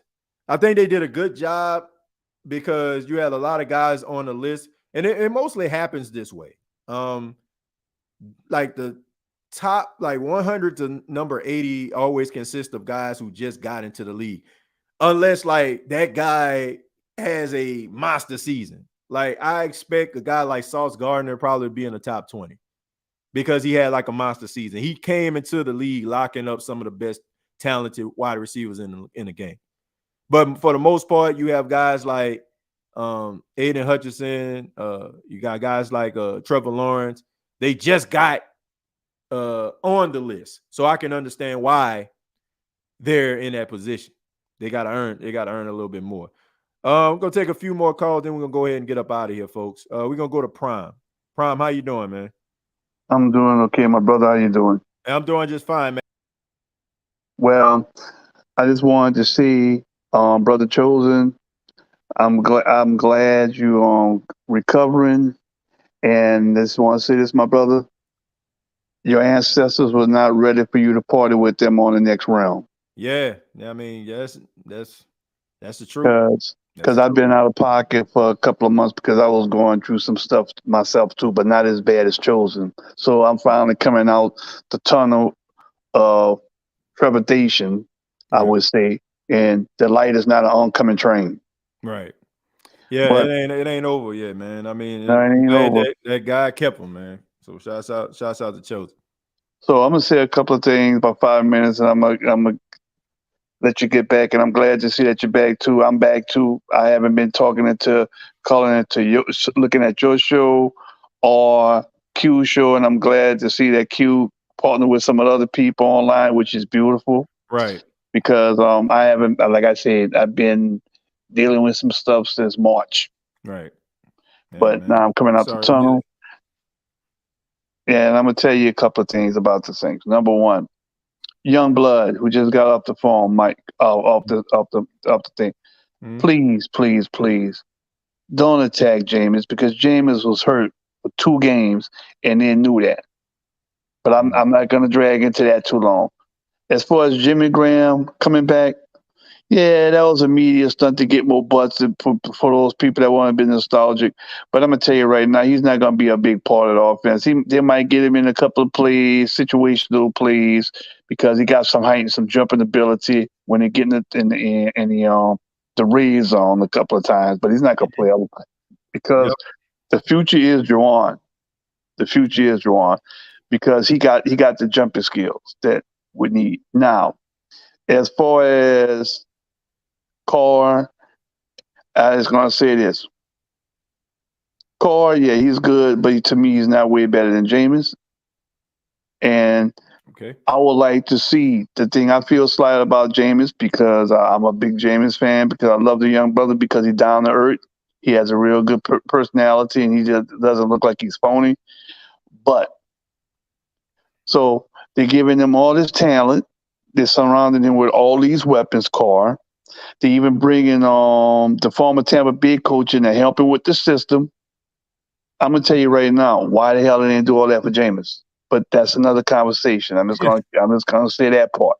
Mm-hmm. But if the Saints, since dumbass Dennis Allen got everything he wants now, anything less than 1 game away from the NFC Championship is a bust. Because I agree with you. I agree with you big time, TJ. This man is a loser coach. Mm-hmm. And you can't get nowhere around it. Yep. I don't care if you put a dress on a pig, it's still a pig. Mm-hmm. Yeah. And so he got everything he wanted. He got everything he needed. Mm-hmm. No excuses. No excuses. Yep. Because I'm a Saints fan. I've been a Saints fan since 1970.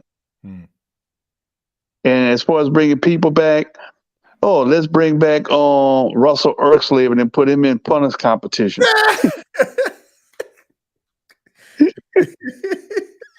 I thought that would make you laugh, my young brother. I thought that would make you laugh. Oh my goodness! Hey, for real, like we all know, man. Look, we both from the city. We know our people love nostalgia. We love nostalgia. We love, what used to be, right? And I'm the same way, so that's the reason why, Prime, when I touch down in the city, the first stop I make is Cajun Seafood. And then I stop at the corner store, Magnolia. Shouts out to Big Mike, Big Rob. And I get my big shot pineapple, and I get my chiwi, Elmer's. You know what I'm saying? So I love nostalgia too, but we got to be realistic about this thing, man. Somebody thinking that Jimmy Graham about to be out here looking like Megatron or 2012 Jimmy Graham. Like, for real, man. Somebody need to, like, they smoking some hybrid right now. You know what I'm saying? Real. That good shit. Right, for real. Like,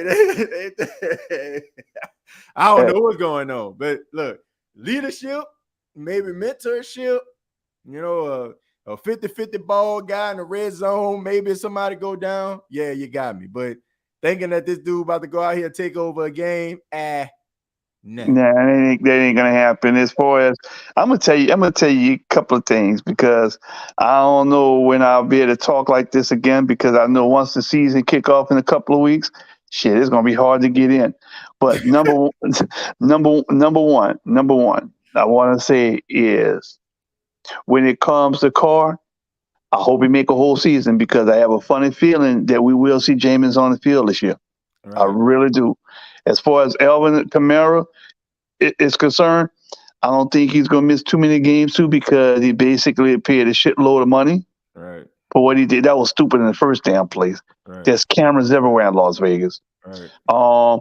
Number 3, I think the curse of what's the commissioner's name again? Which one, Roger Goodell? Yeah, I think the curse of Goodell is over with, because I really think that when the Saints won the Super Bowl that year, the Saints was not supposed to win that Super Bowl. And I think when Mora went after, not Mora, Peyton. When Sean Pete went for the onside kick, I think it pissed him off, because I don't know if I said this to you in the past before, but I said it on other shows. Go back and look at the ticker tape parade at the end of that Super Bowl. The ticker tape was blue and white. Because normally, when the winner of the Super Bowl, that's the colors where they rain down, and the colors were blue and white. That's The interesting. colors, yeah, check that out. So I think Goodell might not be on his ass as much anymore, because I think he really didn't like Sean Payton, because didn't Sean Payton even call the referees out a couple of times and called them out? Oh yeah, absolutely, man. I mean, not to mention, like, he was on a competition committee for the referees and stuff like that, coming up with the different rules that NFL teams had to abide by during the season.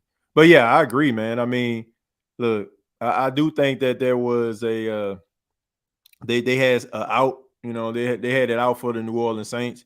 Some of the penalties, like other teams that get slapped on the wrist, they'll just absolutely like just take a glove and just slap the Saints across the face with it. You know what I'm saying? Old medieval times style. They just did it all the time. You know what I'm saying? And you know, everything from, you know, the whole COVID thing, guys in the locker room together dancing, all that kind of stuff. Nobody did anything. The Saints, they saw that, and all of a sudden they get fined. Yeah, I agree, man. I feel like they do have their picks and chooses. I do feel like the NFL, they have their stars. Like, that's the reason why I feel like, how is it that Jameson Williams for the Detroit Lions only gets like 6 game suspension, but everybody else on the team that doesn't have a name like him get suspended indefinitely? Y'all all were doing the same thing. So yeah, you know what I'm saying? So they do these things, you know, like they have they have their picks and chooses, the Cowboys and Eagles of the world, and the smaller market teams, they just kind of just don't care about it. They just screw over, because let me tell you, another reason why he didn't like the Saints, and I said this before in the past, was because Tom Benson didn't support him. Tom Benson was trying to get Jim Fix to be the commissioner. Right. And I'm gonna tell you, I'm gonna say this again to all those Carr fans out there. Don't be surprised if Carter make it through the whole season, then James get in there. But I'm gonna tell you right now, I look, I love the Saints. I bleed black and gold, but I gotta be a realist. I'm at the point now where I'm from Missouri, my young brother. You gotta show me. Yeah, for real. You gotta show me now. Man, you got everything you want. You got everybody. You got coaches. It's like we Oakland South now or something. So you got everything that you wanted. You got everything in place. And I don't hear no excuses. Well, we need one more year. Oh no, because the majority of people you've been having for like the last 2 seasons now. So you have some familiarity with them. Right. And the way they did James, my thing is 2 or 3 more points I want to make, and I'm gonna go. When shit goes bad and Carr do a Jameis and get upset, because we're going to see now what we're going to see if they're going to do to Carr what they did to Jameis. So let's say Carr get hurt. Jameis get in and play good games. Remember, they told Jameis that you can't lose your job because of injury. Because it's going to come full circle. I know it is. And they're gonna look like such hypocrites. Yeah, I just feel it. I just feel it in my bones. I really do. Look, everybody know that Jameis wasn't Dennis Allen's choice. He just wasn't. You know, like they didn't want Jameis Winston here, like in New Orleans. They didn't want him. Like that's one of the main reasons why, you know, they basically showed their hand, you know, and that whole Deshaun Watson thing last season. And that just tells you everything that you need to know. They did everything that they could. And, and also, it's deeper than that, bro. Like, think about this. I want everybody to think about this. I don't want to turn this into one of the episodes, but we got to talk about it. The New Orleans Saints were willing to sign a guy who allegedly had 25 sexual assault allegations against him at the time over Jameis Winston. Think about that. Think about that, man.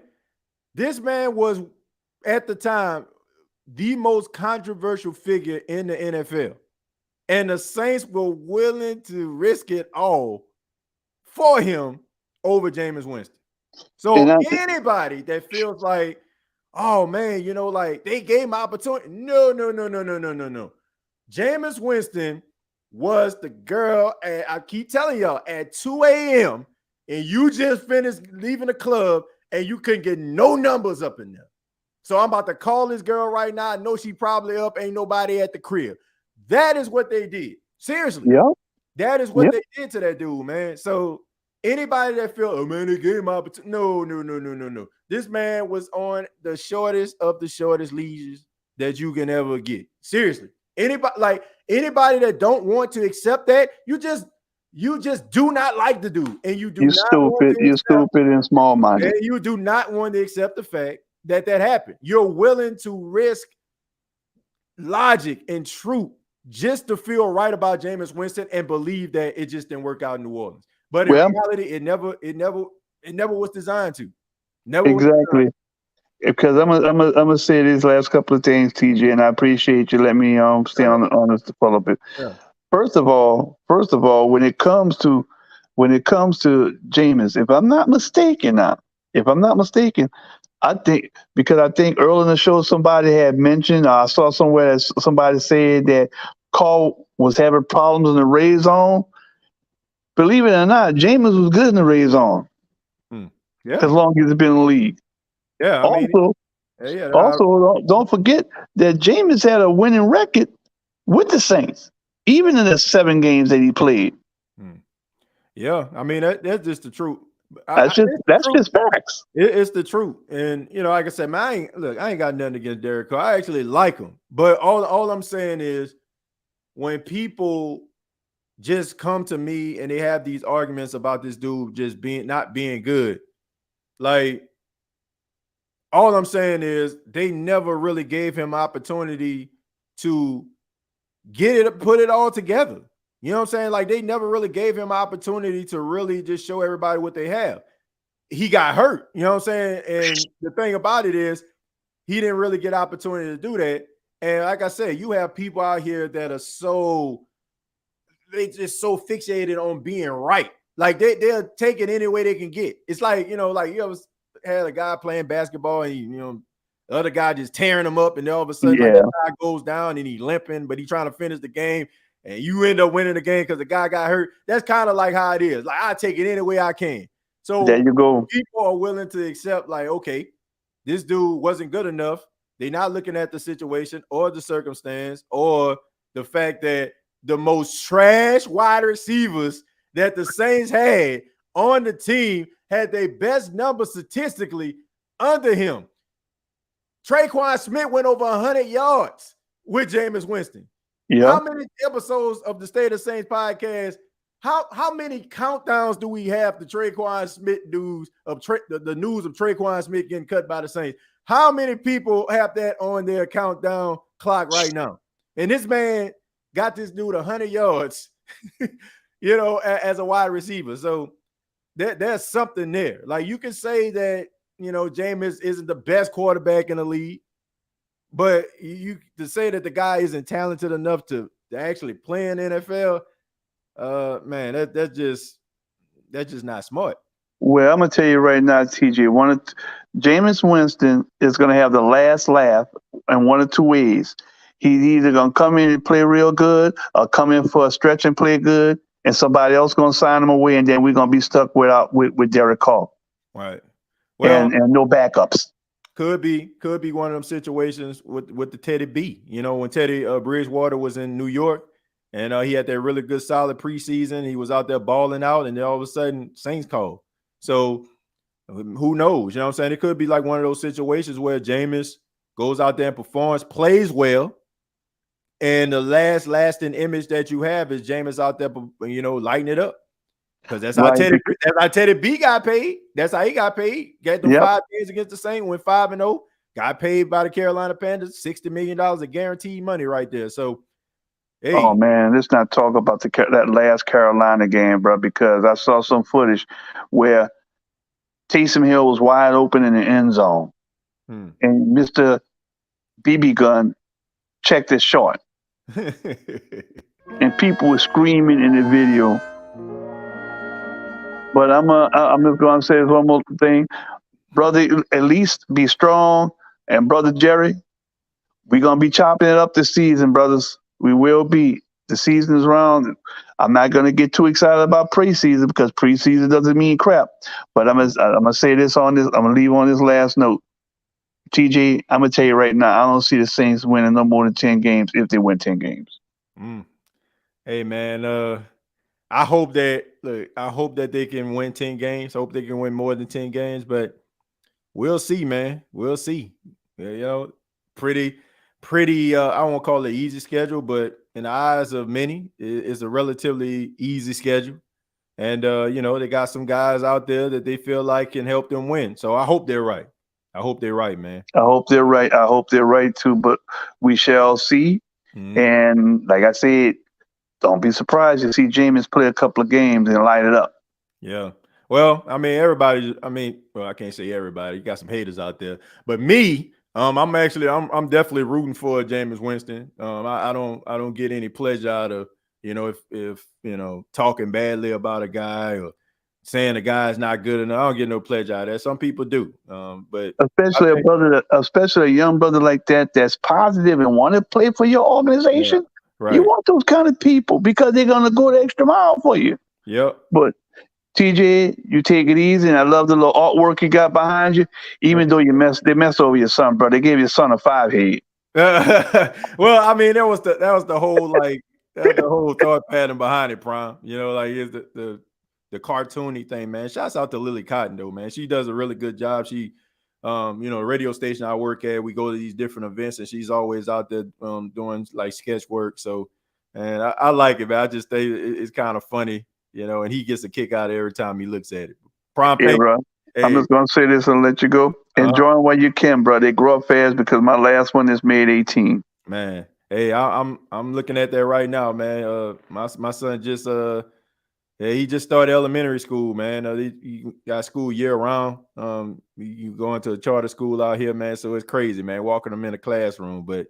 Hey, man, I'm enjoying every minute of it. And I enjoyed every minute of talking with you, Prime. I appreciate it, man. Call back anytime.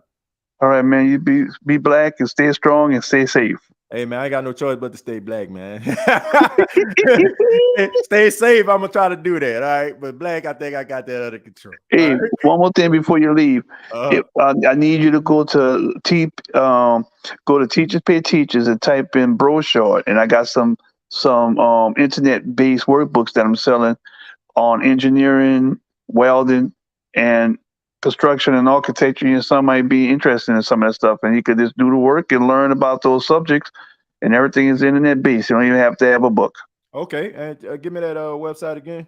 Teachers Pay Teachers. And my last name is Brochard. Just type in Brochard, Brochard. I have a very unique name. Okay. All right. I mean, yeah, I definitely check that out, man. I appreciate that, man. Definitely.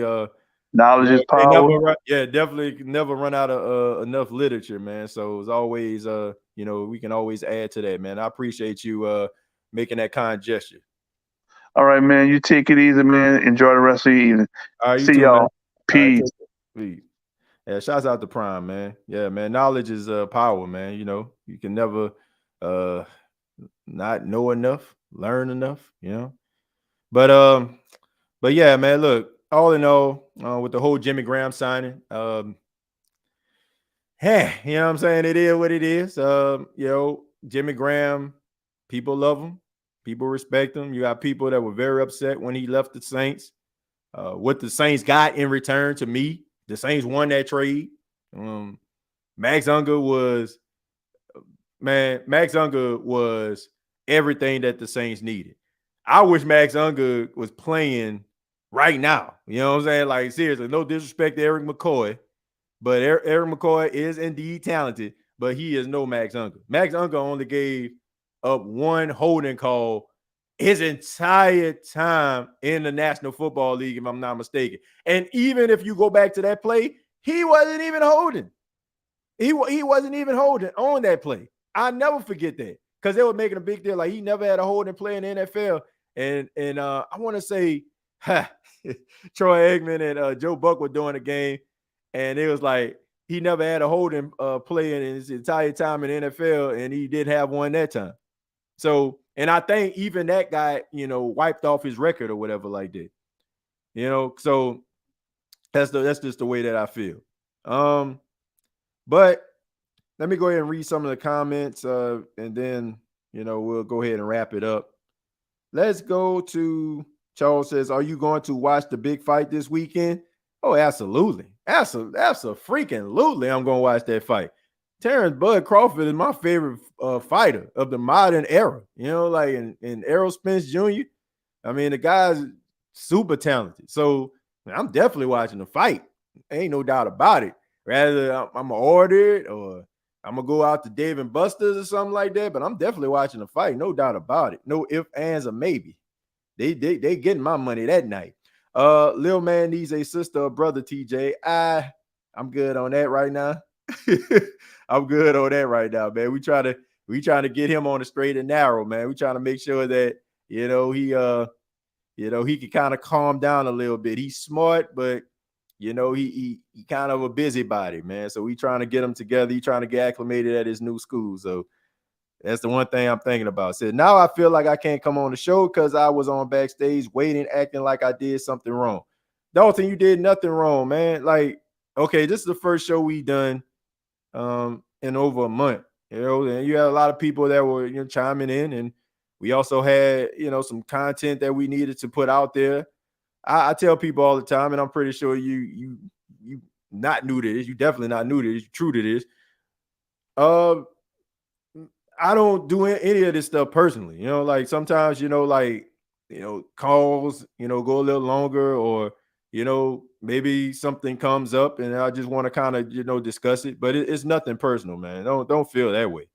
And if I made you feel some type of way or disrespected, I apologize, man. But it's not like that at all. Let's see, Sarge. Yes, I'm trying to understand though how you live here in Atlanta, but a Aints fan. You was born and grew up in New Orleans. I don't know who this is, Fierce ATL lady, but the name of the team is the Saints. And if anybody has anything to do with the Aints, it's the Falcons, because they ain't doing a damn thing. Ain't done nothing in I don't know how long. But we appreciate you being here, like for real. Like I appreciate you being here. I know you want to be around greatness. I know the fact it's been kind of bad for you all over the last 4 to 5 years. That overall record that y'all used to just hang over the Saints fans' head, y'all no longer have. The Saints have beaten y'all 6 out of the last 7 times. Saints came back 16 points down, embarrassed y'all right at home where everybody was so excited. Whole at Mercedes-Benz Stadium going crazy, thinking that y'all gonna beat the Saints. But the more things change, the more they stay the same.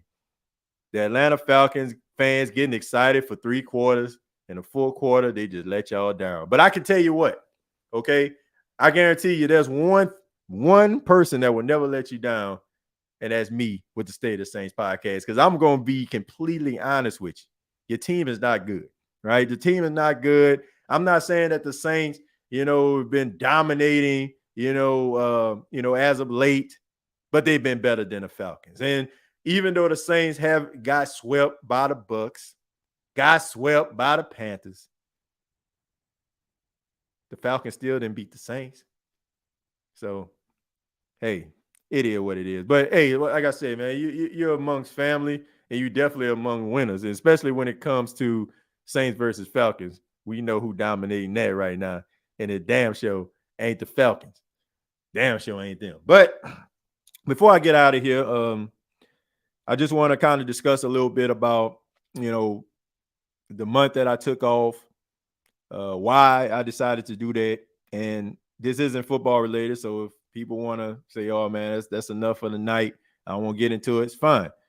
But I decided to take some time off. I remember it was the last episode I did, I think was involving Alvin Kamara and the whole situation. And I don't know, man. I started to develop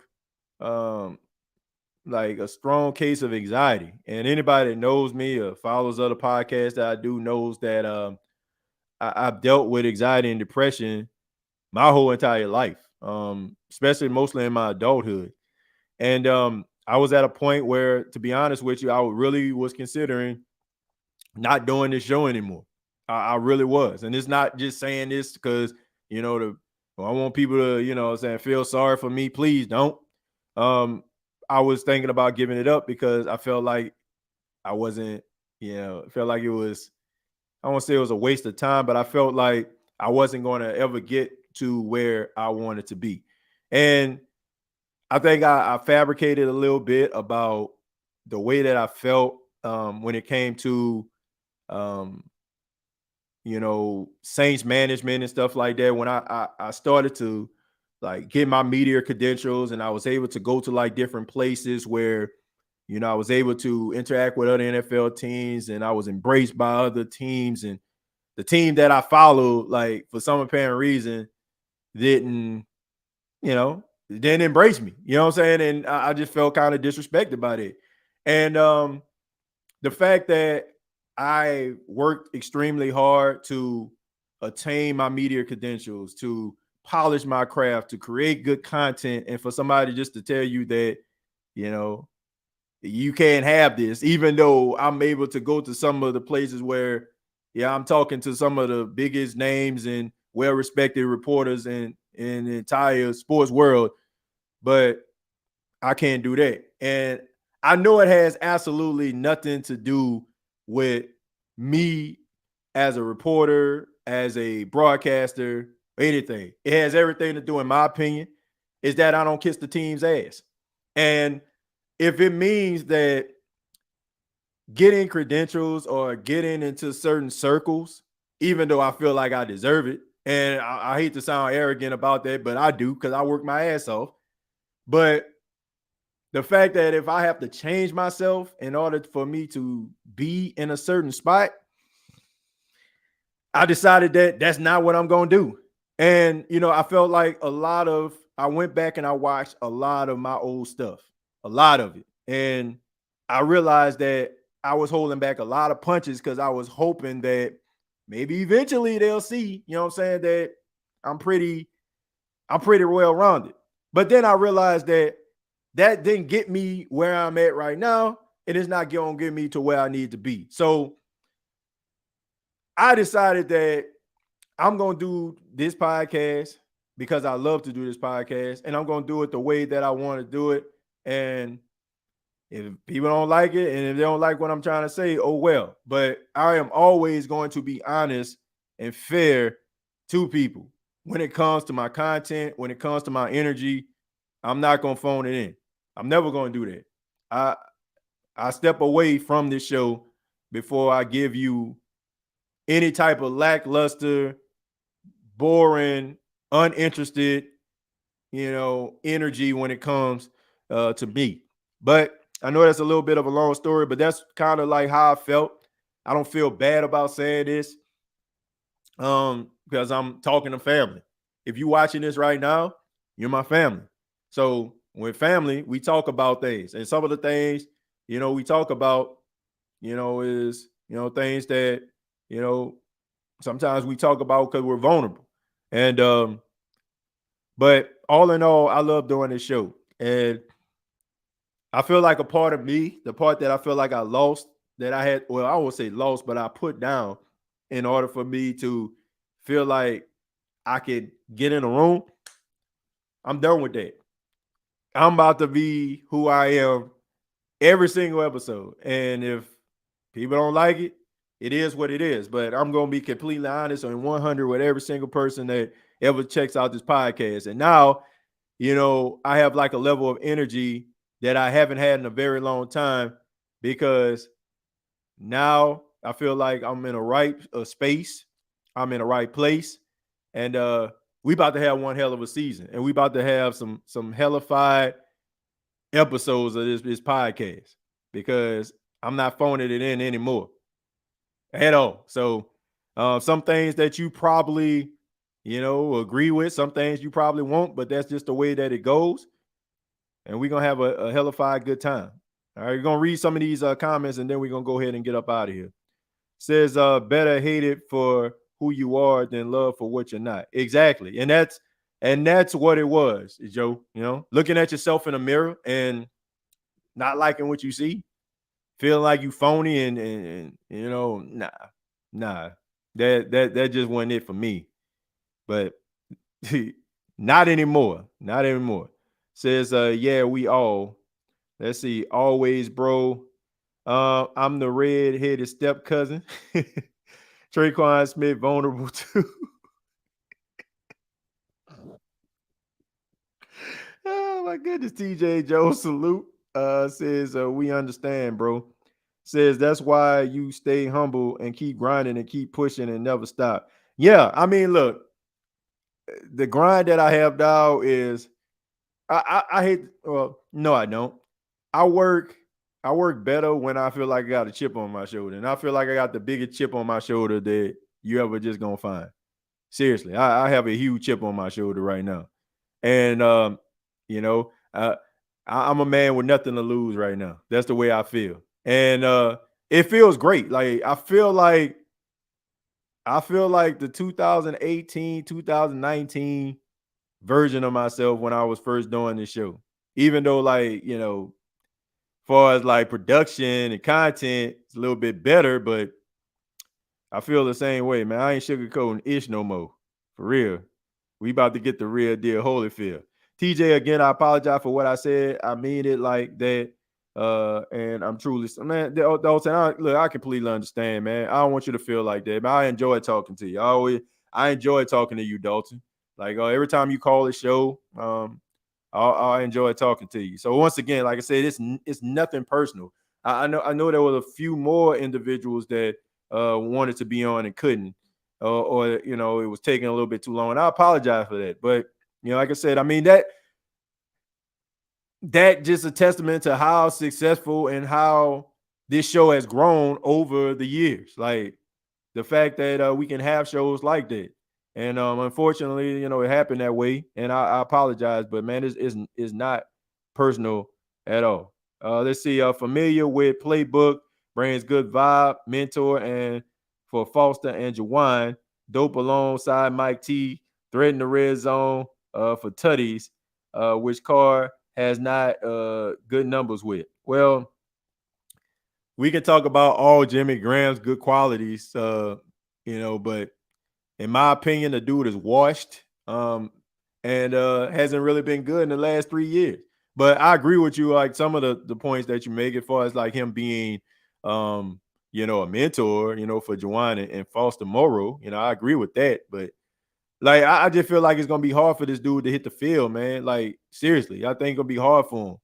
This man ain't out here just running these Chris routes no more and just dominating in the middle of the field and moving the chains on third down like he once did, man. You got a lot of these young cats at the tight end position, to me, that is better than him at this stage of his career. But, I mean, it's good that, you know, more than likely this is his last stop and he'll be able to retire with the team that drafted him. But I don't see – I see a lot of street clothes in Jimmy Graham's future, you know. Jimmy Street Clothes Graham is what he's going to be called at Bob P. He's going to be on the sideline with a hoodie on because it's going to be hard for him to make this squad, man, with these young whippersnappers on his team. Thanks, TJ, for being real. Stay true to yourself. Ramsey, I have no choice, man. I have no choice. And like I said, it took a while for me to really just come to that and, you know, realize that was the big issue. But now it's like it is what it is. Now that I address this, I feel like I'm free, you know, and I ain't got to worry about, you know, being disingenuous. Not to people, like, but to myself. Let's see. Graham just going to be in there practice, and he's going to retire during camp. Yeah, it could be a Champ Bailey situation or, you know, a Patrick Robinson situation. Anxiety is no joke, brother. What don't kill is make us stronger. Glad you're back, brother. Looking for some streams from you, TJ. Well, I appreciate that, man. Appreciate that, Slim South. Yeah, but I had to get away, but I'm back, man. I'm better. And I'm looking forward to this season. But I want to say thank you all for checking out the State of the Saints podcast. Thank you to everybody that chimed in. Thank you to everybody that support the show. Shouts out to Roderick for donating. Shouts out to Josh, Jerry, Chosen, Prime, Mike. Trying to remember everybody that called in. Eric, charge it to my head, not my heart if I ain't mention you. But but thank y'all, man. And from the bottom of my heart, thank you to everybody that chimed in. When I put the short video out just about my whereabouts, I just never realized how much this show meant to so many people. And it just made me extremely emotional just looking at some of the comments and just some of the well wishes that people put out there. I'll tell y'all a story and then we'll get up out of here. Some of you are probably familiar with the Three Stooges. Some of you younger viewers probably don't know who that is. Probably heard about them, but not sure. But the Three Stooges, they were a trio that were performing in vaudeville, and they ended up like getting a deal with Columbia Pictures, and they made all these different shorts that consisted like 18 minutes. And every single year, their producer Ted Healy would come in and threaten and say, "Oh man, they about to shut down the studio, gonna shut down the studio." And they used to do these things to kind of lowball them, and they didn't realize, that this guy was lowballing them every time.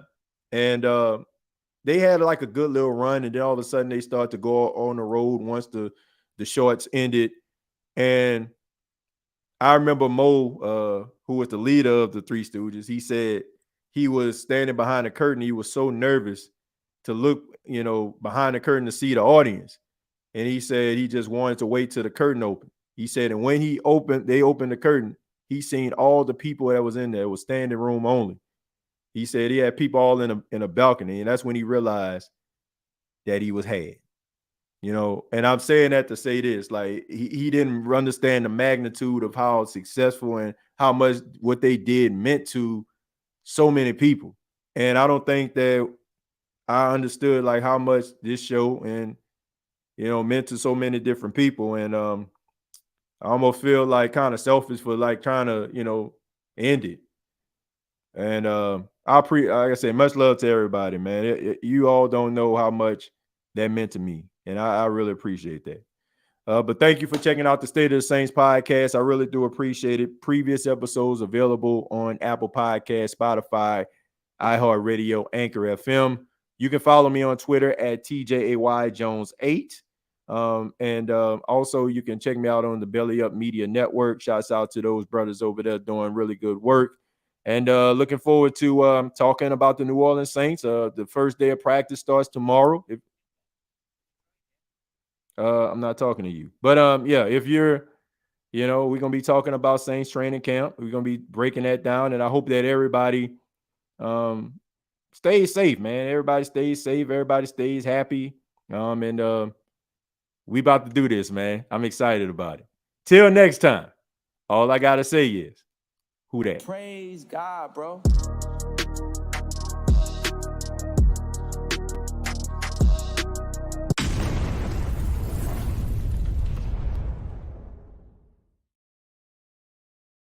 Hey, don't let these tears fool you. It's all dog around this mug. I'm good.